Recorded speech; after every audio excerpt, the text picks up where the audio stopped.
Oh, that's all right. I just smell wrong to his loyal canine nose, right, George? Hi, Donnie. No. Jeff Bridges plays a divorce psychiatrist who has to learn to adjust to his new wife and her 2 children in See You in the Morning. It's one of 5 new movies we're going to be reviewing this week on Siskel and Ebert. And I'm Roger Ebert of the Chicago Sun-Times. And I'm Gene Siskel of the Chicago Tribune. Our first film is the refreshingly adult See You in the Morning, a divorce and separation-filled drama about the difficulty of starting over, both for adults and for children.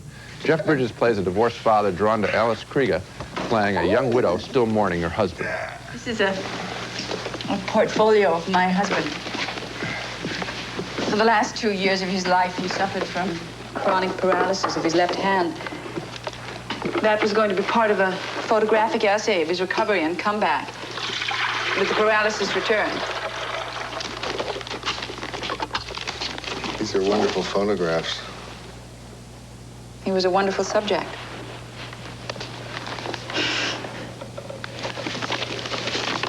What? I'm thinking of Sydney's reaction when I tell her we spent the evening looking at photographs of my late husband. They begin dating and quickly marry, and soon encounter the problems their 2 sets of children have dealing with their marriage. Why is it that every time Jackie looks at me, I feel my flies open? It's the giggle. She suddenly started doing it with me. Oh, I know what it is. We just got married.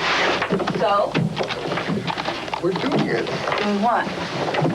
The man and the woman, their parents' age, they're doing it.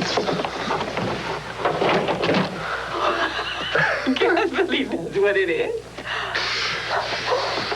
Oh, the cozy little place to hide out from the world. Oh. Complicating their relationship is Farrah Fawcett as Bridges' first wife. She's a flirt, and they're still drawn to each other. You remember the night Billy was conceived?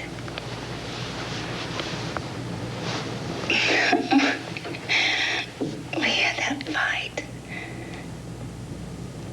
And I came up here to get away from you. I fell asleep, and when I woke up, you were kissing me. Without that fight, there wouldn't be a Billy. What I like about See You in the Morning is that it's messy, like life. Alice Krieger's character is not merely a noble, suffering widow, which is what you probably get in most pictures. She's got some very real problems of her own making, very particular problems in dealing with self-esteem. It's easier to walk away from a problem than deal with it for her. In fact, it is Krieger who makes this film so special.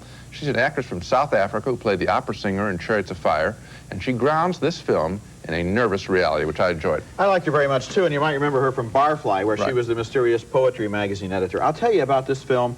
I was conflicted on it, and I like that word conflicted because the movie itself uses so much psychiatric jargon. I felt the performances by both of them were terrific, Bridges and Krieger. What I found frustrating was that he is a psychiatrist who constantly tries to take his problems out of his heart and hold them out here in his hand and try to deal with them in terms of the jargon of his profession. Now, maybe that's what the movie was about. So. Maybe it is what it was about, but the problem is it kept creating these scenes where nobody was saying what they really felt. They were all kind of giving themselves an emotional critique instead of really communicating, and that to me set up so much tension that I give it I just can't quite recommend it. Well, I was made uncomfortable about the film, but I think that's what it's supposed to do. That's the way I interpret it. In other words, it is so frustrating because these people are having such trouble dealing with what they're trying to deal with. I thought that's lifelike. I mean, these people are crippled. This movie is unremitting in showing that it is that divorce, separation, second marriage is always, not sometimes, always difficult. The movie was written and directed by Alan J. Pakula, who was inspired, so he says, by certain things that happened in his life, but as thought about over a long period of time. It reminded me of some of the movies by Blake Edwards, like That's Life. in which he's also going back and looking at these issues.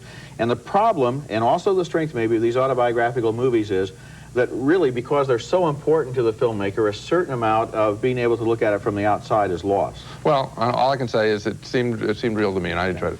Next movie, and this is a caper movie named Disorganized Crime. The film stars 4 big city bank robbers who called together by a criminal mastermind and asked together in the backwoods of Montana. Once they get there, they're going to stick up a bank. But first they move into a secret hideout and wait for instructions. But their leader, played by Corbin Burnson, has already been picked up by the police, and the longer they wait, the jumpier they get, especially when they hear gunshots in the distance. 2 of the crooks, Fred Gwynn and Reuben Blades, go out to investigate.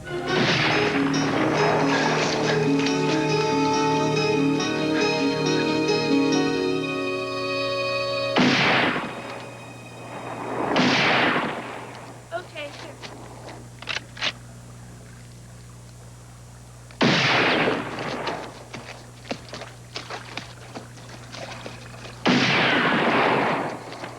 So, what do you see? A couple of kids Kids?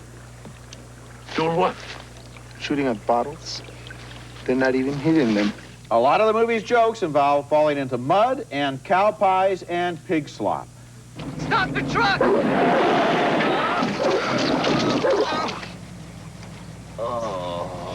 Ho, ho, ho, and send him to the cleaners. Meanwhile, the mastermind has escaped from the cops who've been trying to track him down on both sides of a river.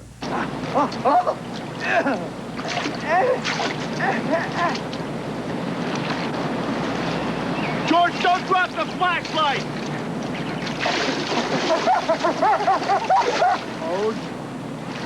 I spilled my clothes in the river!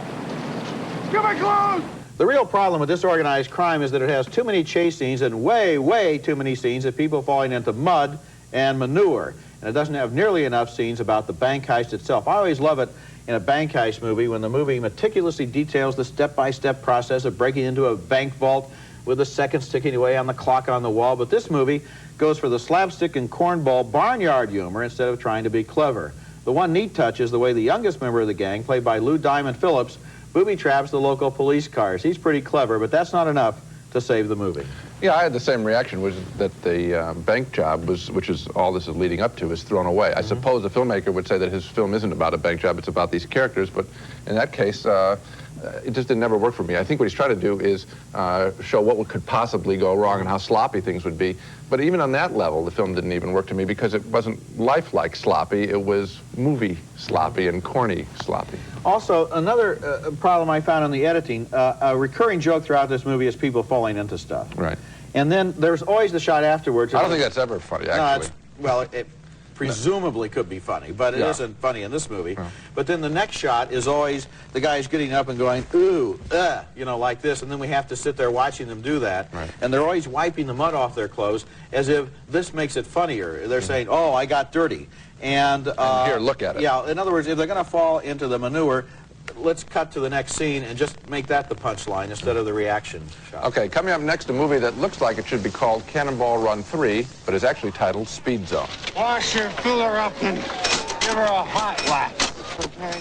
Our next movie is a depressingly awful exercise called Speed Zone.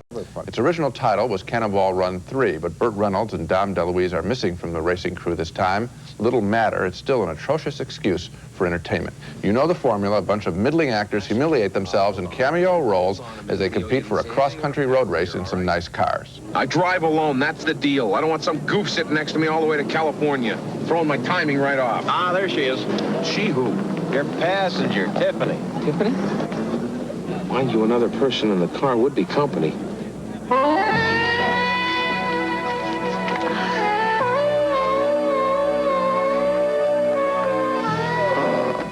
The dialogue is less than thrilling. Witness this interchange between Matt Frewer and Joe Flaherty. You better know what you're doing. I know what I'm doing, Victor. Leave me alone. Let me concentrate. Somebody got up on the wrong side of bed this morning. Shut up. How witty. The would-be comedy is at its most depressing with this self-mocking bit between flight attendant Brooke Shields and the Smothers Brothers. Oh, Brooks. It's Brooke, lady. Not Brooks. Brooke. There is only one of me. Brooke Shields, that's Brooke Shields. Yeah. Well, Don't mind me asking, but why, I mean, your work, I mean, what do you, After 4 years of Princeton, my professor suggested I seek higher goals. So I figured, what better place? You know, to keep my face in the public. And besides, I don't want to spend the rest of my life doing bit parts in movies. Oh, it's not that bad. It sounds good to me. Yeah. I don't think that joke gets them off the hook. In fact, I think they're just cinematic hookers there, working for a probably inflated salary for a couple of days and just phoning the performance in. I liked looking at a few of the cars, but anything involving human beings in Speed Zone was dismal. If I have a pet peeve about movies, it's the ones that are so venal they don't even try to be good. That's Speed Zone. You know, what I would have done before I made this movie, in fact, I wouldn't have made this movie. That's what I would have done. I would have taken everyone who was working on the screenplay and who was working on the production and working on the direction, and I would have chained them to a theater seat. And I would have put all kinds of little meters all over their body, and I would have forced them to look at Cannonball Run Part 1 and Cannonball Run Part 2. And then I wouldn't have allowed them to use anything in this movie that they didn't laugh at in the first two movies. Now, since the first two movies have no laughs at all whatsoever, they would have quickly realized that there were also no laughs in this movie. Not one. Not one. I sat there in a room full of people and I listened, and nobody laughed even one time for 95 minutes because this movie is not funny. Yes. Other than that, Mr. Lincoln, how'd you enjoy the play? It's shameful. I mean, you feel there, and I felt depressed. Really depressed at the movies, depressed that I had to be there. You know, I already tried. Well, I already had one film earlier this month that made me want to quit my job. That Brooke Shields and Smothers Brothers. That's sad. Now, wait a minute. The Smothers Brothers are clever people. They might have been able to come up with something which broke the reality, in which they pulled their paychecks out and endorsed them and put them in the mail deposit envelopes or something and developed the fact that they were only in the movie for money. In fact, you could probably make a top secret or airplane type movie about a cannonball movie in which everybody is playing a middling actor, as you put it, selling out for cash. And you can make a satire on that, but this movie is pathetic. No, it's not this satire. movie is to be ashamed of. I agree. I'm sorry I had to see it. Coming up next, Jeff Daniels is convinced he's going to die in a comedy called Checking Out. That's neat, Dad. Can I have one? We'll take two. Our next movie is named Checking Out, and it's a suburban fantasy about an airline vice president whose best pal drops dead of a heart attack right there in the prime of life and in the middle of a joke. The VP is played by Jeff Daniels, and he's convinced he's going to be the next one to go. But there's actually not a single thing wrong with him. Still, the morning after his friend's funeral, he has a terrifying nightmare and drops right out of the bedroom window onto the top of his station wagon, setting off the alarm. He's sure he's going to die. Yes, I have chest pain. Got chest pains, Mom. Ask him if his arm hurts. Does your arm hurt, Dad? Oh, which one? Come on, Dad says which one. Oh, come on! He said he'll meet us at the hospital. Get dressed. Okay, let's go. Oh.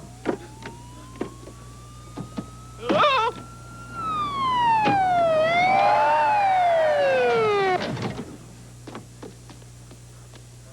Hold it up there. Hold it, we'll shoot. No! Ah! I live here, for God's sake! I live here! No, you must. That's my husband. He insists on test after test after test, but they all prove the same thing. He's in excellent health. He keeps insisting on more tests. At first glance, I'd say that's a normal echogram. At first glance? It's a normal echogram, Mr. Mackling, but I'll send it for analysis. Just to please you and to avoid a legal action in case I'm wrong. How can I sue you if I'm dead? Litigation will always find a way. You know you're in trouble when you work for an airline and you're afraid to get on a plane. He fakes a bomb threat to empty the plane, and then he has to face his boss. Oh, Mr. Lardner.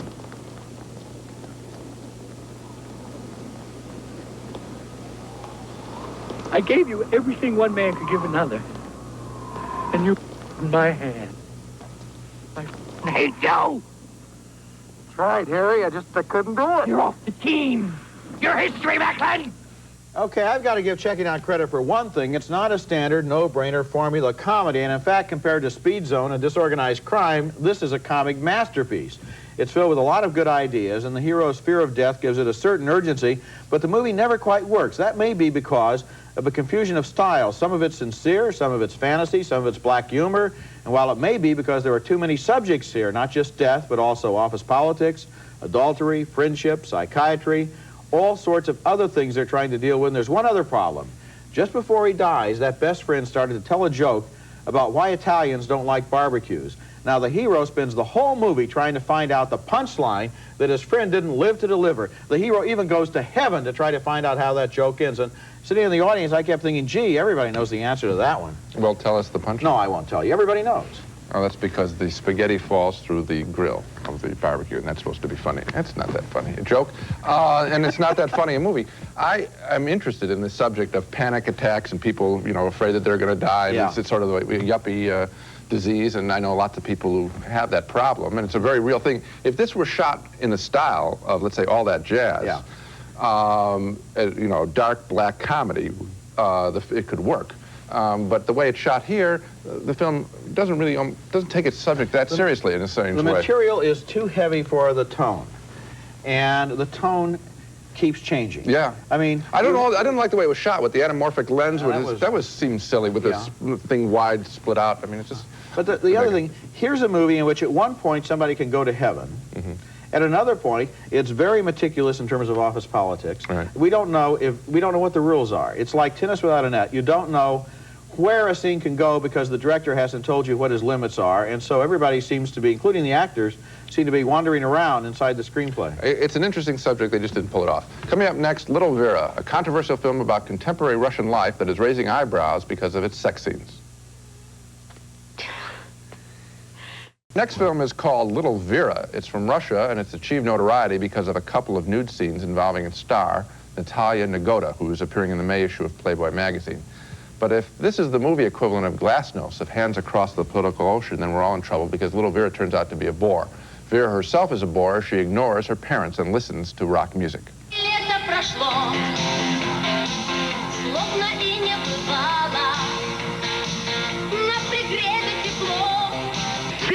Виктор же с женой приедет. Ну-ка, иди сюда. Я кому сказал?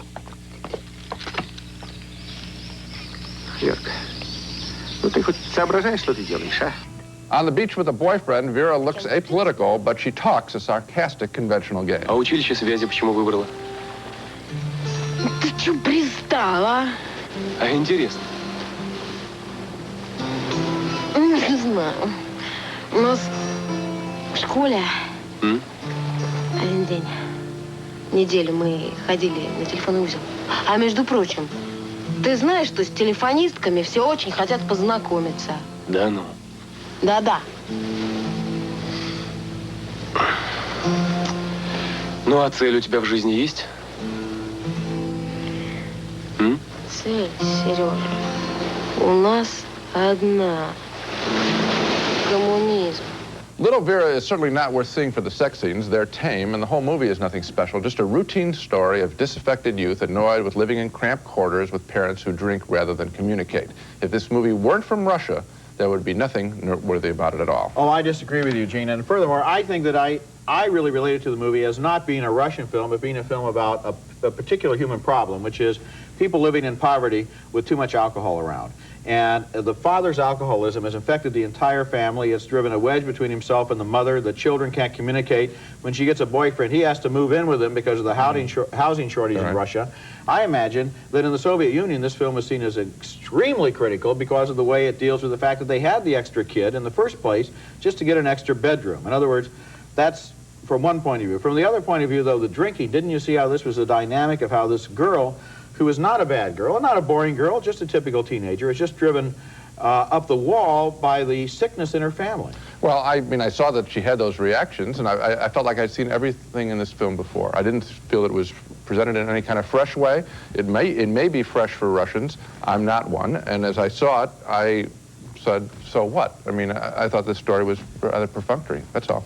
Okay, now let's take another look at, well, I just wanted to say one more thing, though. I think the whole business about the sex scenes is a complete red herring. I believe. And the Playboy cover and so forth. This is not a sex movie. Not at all. So a Russian actress takes off her blouse, you know? Big deal. Big deal. Okay, so we get that out of the way. Let's take another look at this week's movies. We had a split decision on See You in the Morning. Gene thought it was adult and heartfelt, and I did too, but I felt it was conflicted between psychiatry and simple emotion.